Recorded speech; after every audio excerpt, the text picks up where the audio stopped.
In Romans 7, verse 15, Paul wrote, I do not understand my own actions, for I do not do what I want, but I do the very thing I hate. Okay, or I do the very thing I don't want to do. So, the intention for Dick's message is to raise our consciousness so that we can see clearly. Okay? We can see clearly now that why, or at least one major reason we may have this challenge. So would that be helpful? Yes. To understand why this is a challenge. And I've got some real good news about it. And that is, it's not your fault. Woo! That doesn't mean you're off the hook. It just means it's not your fault. You've got some biology working against you. And we need to understand that so that we don't beat ourselves up, because that's part of what's in it for me, right? Is to quit beating ourselves up, to quit feeling guilty because we said we were going to do something, we were going to achieve a goal, we were going to do this, that, and the other, and we fall short. And so what we're basically going to be doing, and what I hope to inspire you to do, and myself to do, because the message is always for me as well, is to beat our genes. Beat our genes, our genetic instincts that are at play here. So you'll be hearing more about that. So what are some of the areas of your life, or some of the things that you do that you don't want to do? You don't have to get too detailed. But, you know, I'm thinking like New Year's resolution, right? How many of us have made a New Year's resolution, or we said we're going to give up something for Lent, and then we don't do it, right? So what are some other, what are some areas of life, without getting specific, that... Procrastinate. Well, that's one of the reasons we procrastinate. But what areas of our lives do we procrastinate? Do we do the very thing we don't want to do? Yes, Jeannie? I hate to clean the kitty litter box. The kitty litter box. Okay. You know, you want to do it, but you do the very thing you don't want to do, and you don't clean it. Is that it? Okay. Yes. Old habits or addictions? Yeah, old habits and addictions are huge in this regard. Like eating the food you know you should eat. Right, eating. Can anybody relate this in the area of food? Just raise your hand if you can relate it. Okay, because that's what I want to focus on, because I think we can all relate to it. It's certainly true in terms of drug addiction, alcohol addiction, sex addiction. It's true in terms of trying to quit smoking cigarettes. How many of us have overcome smoking cigarettes? Wow, a lot of us. Was it easy? No, it was not easy. Because it gave us what? It gave us pleasure, right? And so then we set the cigarettes down and we start detoxing, like I talked about last week, you know. We start detoxing and our body, we get headaches, we get all kinds of things. This could happen with caffeine, you know, whatever. And so what do? We have another cup of coffee, or we have another cigarette, or we have another drug, or we have another drink, or some more food to stop that detox process, because it's very unpleasant. And then that gets us right back into what is called this pleasure trap. So, so if we can be aware that when we're uncomfortable, when we're trying to not do something, to let it pass, it's going to take some time. And every time we go to that substance or whatever and stop that detoxing, we feel better. But then we've got the problem still. We haven't solved the problem. Okay? So I just thought, since I just been on this 16-day water-only fast, you know, hiding one of my topics while I was on the fast, so, you know, everything was related to what I was learning there. And I just feel that it's, to me, if I can understand it regarding food, and that's something that I think most of us here can relate to, then that might help us in other areas that it shows up. So the human condition is we're doing what we don't want to do, and the spiritual solution is to do what we want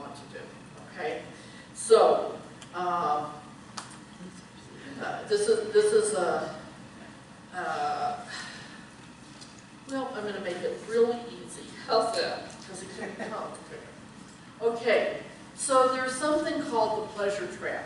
And that title was, or that term was coined by Alan Goldhammer. And it's when his best friend, psychologist Doug Lyle, was trying to explain to him what happens when people are trying not to, not to eat something or do something that they said they don't want to do.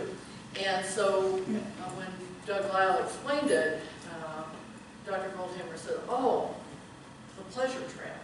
And it was like, bingo, that's the term, the pleasure trap. So here's what it is. The pleasure trap is a trapping of our motivational instincts into a self-destructive motivation as a result of changes in our modern environment with respect to the Stone Age environment for which those instincts were evolved. That's a mouthful. Okay, so in the Stone Age, we had these instincts that were very important for our survival and reproduction. And one of the key instincts was to seek out and find the most calorically dense food available, because we don't know if it will be available tomorrow. So we need to eat as much of it as we can while it's available, okay? And that worked really well for Fred Flintstone and Barney Rubble and their families. Because back in those days, you didn't know where the next food was coming from. And it may be days before you have your next meal or whatever. And then the effort that was required to get that food, if it was a meat product, you had to go out and hunt and kill the animal and do all that stuff. If it was plants, you had to go forage and find the plants before gardening. Gardening made that a little bit easier. And so it took a lot of effort to get that pleasure, and to avoid pain. But guess what? What's it like the past they say it's been about 70 years since our society so changed in regard to the availability of calorically dense foods. So nowadays, all I have to do is take a frozen dinner or entree, pop in the microwave or my Instant Pot, and voila. Easy, very little effort. Or if I'm driving around and I suddenly see those yellow or golden arches, and I suddenly get this, desire, oh, there's calories, I need calories. Well, I can just drive in, talk to that little box and tell it what I want, drive to the window, pay for it. I can even eat it while I'm driving. Real different than in the Stone Age. So the challenge we have is that we are surrounded 24/7 with calorically dense food, very much in the form of processed food, okay? Faux food, food that if your great-grandmother wouldn't have recognized it is not real food, Grandmother knew what real food was. It was meat and plants and all that stuff. It wasn't hamburger helper and all these different things that the food industry has put together using a lot of salt, sugar, and oil that absolutely we love and just stimulates our taste buds in a way we were not designed to deal with. Okay? So we've got this, this one guy, Jeff Novick, calls it the cram circuit. He says, we eat as much as we can find. We're hardwired to scan the environment for the richest food, get it, and eat as much as we can when it's available. I like that, the cram circuit. He also talks about that food as calorie-rich and processed. The acronym is CRAP. Calorie-rich and processed food.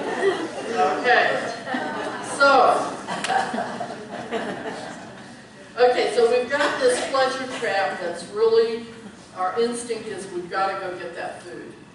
And we're not all genetically the same. I think that comes as no surprise. So there are some very fortunate people out there that are naturally thin because of their genes, okay? There are stretch receptors in their stomach and the nutrient receptors in their stomach are very sensitive. So they don't get hooked into this. You know, they know when they're full. And then there's the rest of us. Okay? And then there's the rest of us who's, you know, it's like, wake up! Wake up! Stretch receptors and nutrient receptors. So we've got this challenge that that's what we want. That's what our instinct wants us to do. And then it's exacerbated by something called the ego trap. The ego trap is when we get trapped into, we want our esteem, and the definition in evolutionary psychology of esteem is something we get from outside ourselves. Okay? You say, I did a good job, blah, blah, blah, blah, blah. You know, that's esteem. It's from outside of ourselves. Whereas self-esteem is an inside job. Self-esteem is happens when our internal audience, the observer, you know, recognizes, it knows everything we're doing, right? A leaf can't fall, a sparrow, whatever those things are. I'm not much of a Bible scholar, but anyway. You know, it's like this, there's this internal audience, and some psychologists call it the internal critic. The problem with internal critic is that's talking about just when it beats us up, and we know about that one, right? But the internal audience, when you expand it to internal audience, it also knows when we're doing well, when we're taking the actions we need to do in order to do what we want and achieve what we want. And so this internal audience is where our self-esteem comes from. And so a lot of times when we're hooked in the pleasure trap, we're caught up in the ego trap because we want other people to think highly of us. We want it, and you know, and people go, wow, you know, and sometimes they overestimate us because they don't have that problem that we have. And so they say, well, you can do it. Just put down that pack of cigarettes. Just put down that drink. Just push your plate back. You know, just push away from the table. You know, and so they build up this thing to try to make us feel like we're capable of doing it. But there's part of us that goes that we failed so many times. And so it really, so then we just don't even try. Because at least if we don't try, they say, well, she could do it if she tried. Okay? But, so it's really a sabotaging type situation when we mean well, we intend very good things to make that person feel more confident, but instead sometimes it makes us feel worse because we know we're not meeting your expectations. And so the solution is, instead of me trying to get your approval, you know, that was my whole 4-step inventory and my 12-step work was people pleasing. So instead of trying to get your approval, what I need to do is focus on the internal audience. The internal audience that knows and signals to me when I'm on track. You know that feeling, don't you? Yeah. And then when we're not on track, I don't think it punishes us. I don't think it puts us down or judges us. It just doesn't give us that good feeling, right? We don't get that reward that we get that we feel internally from this internal audience when we do what we say we're going to do. So that's, you can see how that ego trap of trying to please others, we need to focus not on the esteem from others, but the self-esteem from our inner audience. So that every time I do what I say I'm going to do, towards New Year's resolution, whether it involves food or whatever, my inner audience is going, yeah, you know, you go girl. Somebody studies, you know, 4 hours for a calculus test. That internal audience is going, yeah, you're doing your work. You're doing what you need to do to get prepared for that. And then, but if I quit that studying and go out and party instead, it also goes, interesting. You know? Oh, you know? Oh. So we want to work on being sensitive, seeing clearly now that feeling that we get when we're on track, when we're doing what we want. And they say that it can take like 7 to 10 days before the inner audience will finally say, good going, okay? So we, you can't just, we can't expect it to just happen after one attempt. The more we do it, the more confident we become, the more positive feedback we're getting for doing what we want to do instead of doing what we don't want to do. And I remember one of the ways that I really got a deeper understanding of this was when I started doing my 10th step inventory. And for those of you who aren't in the program, the 10th step is where we daily take a more fearless and searching moral inventory every day. And a common way to do that is just to make 2 columns. On one side, you write down what you feel good about, and the other side, you write down what you didn't feel good about.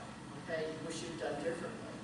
So when I look at that column of what I did well, that's building my internal audience. That's building its esteem or its recognition.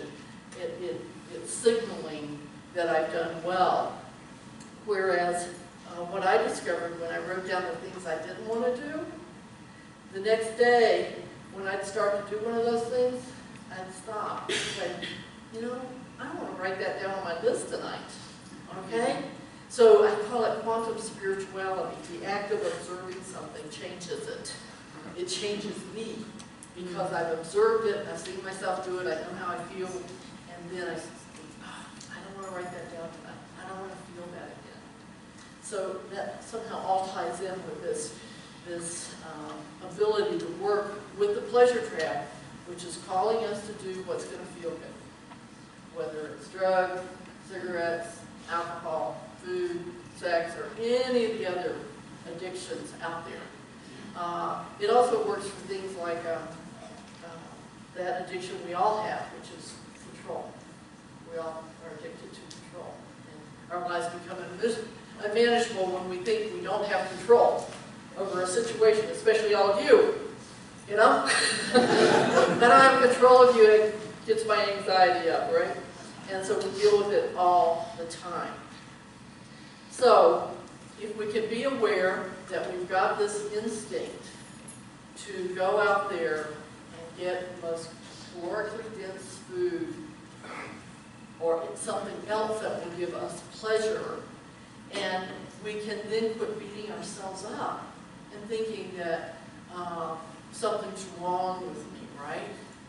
And so then I feel guilty, or I just feel bad about myself. So if I can recognize that this is just a natural instinct that's being stimulated by artificial products that weren't available in the Stone Age. They didn't roll joints in the Stone Age, okay? They didn't have that instant gratification. They didn't have that alcohol. They didn't have all that sugar, that high fructose corn syrup. They didn't have all this processed food. So that the system just isn't designed to deal with it. It's artificially stimulated, and then we think we gotta have it. We can't do without it. So we recognize that. We see clearly it's not my fault. Okay? I mean, not that we don't want to say, take responsibility, but we don't have to beat ourselves up thinking it's our fault. We can realize it's normal, that nothing is wrong with me. This is just what my instincts are wanting me to do. And then I can choose again. I always say I'm responsible for my second thought and my first action. Okay? So my first thought may be to go for whatever it is that I don't want to do. But I can have a second thought, a new thought, that gives me another choice, a choice to do something that will serve me physically, emotionally, spiritually. So I guess I do want to give one example about this ego trap where people think that it should be easy. And that was when I quit drinking alcohol 22 years ago. I had no struggle. It was easy. I simply didn't want it anymore. And I didn't realize what a blessing that was. And I didn't understand why other people couldn't quit. Okay? I didn't have compassion. Until one day I was talking about my brother who died of the disease of alcoholism. and how he knew he was an alcoholic, how he said he wanted to quit drinking, and how he would go to treatment and come home and get drunk on the way home from the treatment center.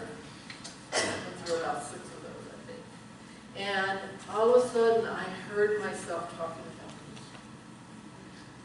You know, I was talking about him and alcohol, but I had the same challenge with food. You know, where's Robert? Where's Bob Courtney? Remember those Who's donuts? Oh, yeah. Yeah, I mean, you know, he's the devil, you know. He's the devil, you know. I give this talk about how I succumbed to this horrible temptation of pleasure trap with Who's donuts, and he brings me a dozen of them the next week. I gave a few of them away, though. But anyway, that's what it is. It's this pleasure trap thing. It's so strong. It's because it's artificial. It's not something that's natural to us. So if we can realize that, just as I became more compassionate towards people who couldn't stop drinking, drugging, smoking cigarettes, whatever else they would do, I got more compassion when I realized, hey, that fits for me in this particular area. And so that's why I'm using the context of food, but don't limit it to food. It's out there anywhere, anytime we're seeking pleasure unnaturally. All right, so I celebrate that as a result of today's talk, that each and every one of us is more conscious, that we're able to see more clearly this trap that overcomes, you know, that is this trap to follow our instincts even when it's destructive to us, and to take that opportunity to choose again, to make a second choice. And I know that to the extent we do, we are blessed beyond measure. And let's begin being blessed and feeling that blessing beyond measure in a sacred time of shared prayer.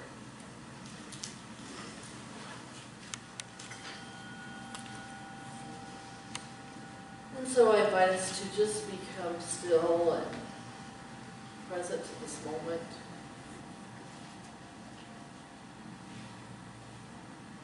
Allowing the breath to find its own rhythm and pace.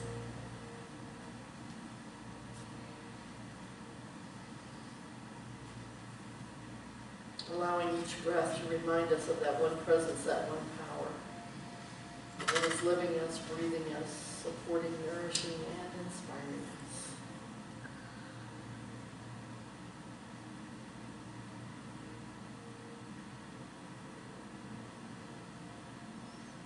And in this quiet and centered space and state of mind, I invite you to hear the words, "Listen, Beloved," by Martha Smock, a former one of the icons in our unity movement. And I invite you to hear these words from that inner audience, from that part of you that wants only the highest and best for you. And just hear these words as they're spoken from that part of you to your humanity. Do you hear me? I am speaking to you not in words, but in your inmost heart, in the silence of your soul.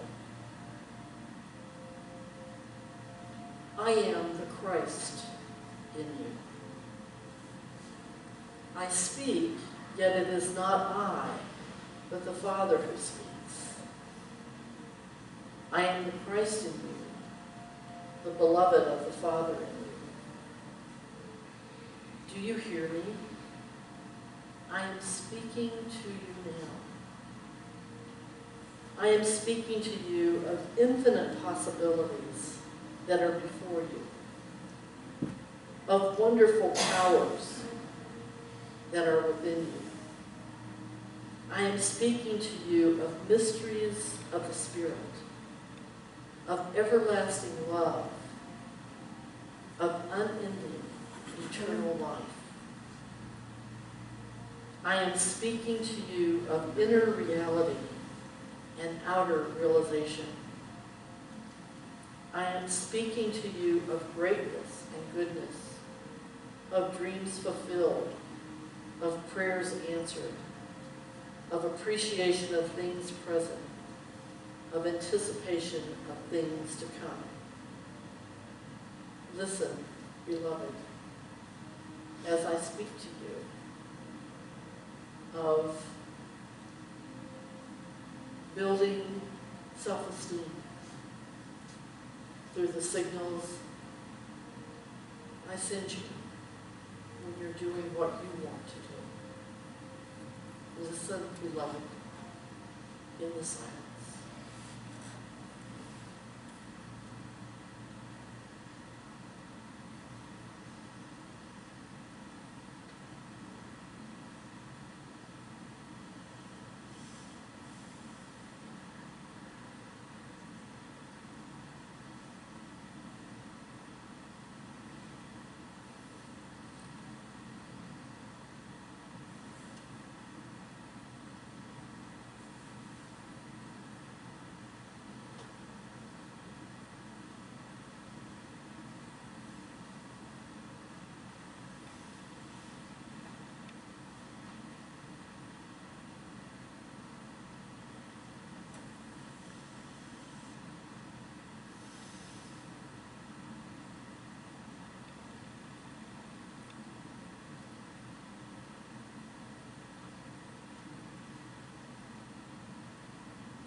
As we gently bring our attention back to this time and space, allow your heart to fill with gratitude for this divine inner audience. Silently say, thank you, thank you, thank you, divine inner audience, for signaling me with self-esteem mojo when I do what I want to do that is for my highest good. Thank you, thank you, thank you. That it is so, and so it is, and so we are. Amen.